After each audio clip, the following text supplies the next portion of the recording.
Solving quadratic equations by factoring. Okay, a quadratic equation is an equation equivalent to the equation of the type ax squared plus bx plus c equals 0.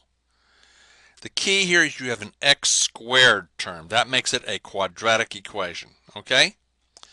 And we're going to use the zero factor property when we want to solve these quadratic equations by factoring. The zero factor property. Now what the heck is that? Well, let's see. Alright, case 1. We're going to pick a number, any number at all, say a. Okay? If a is 0, then a times b, you're going to put a 0 in for the a, and 0 times b is 0. Okay?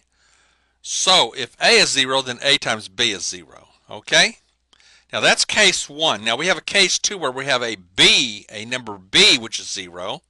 Then if you take a times b, then in this case you're going to have a times, in case b is 0, you're going to put a 0 here, and you're still going to get 0.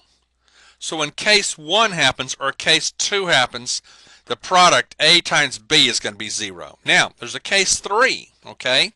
Remember, case 1 is where a is 0, case 2 is where b is 0. Suppose in case 3 a is not 0, because if it were 0, that'd be case 1.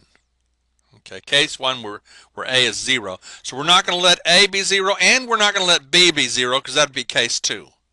Case 3 is where neither a nor b is 0, okay? Then pick a number for a, say 2, a number for b, say 3. If a is not 0 and b is not 0, say let a be 2 and b 3. What is 2 times 3? Well, it's not 0, is it? Now you pick any number for a you want to. Say a is 1 and b is 10. 1 times 10 is not going to be 0, is it?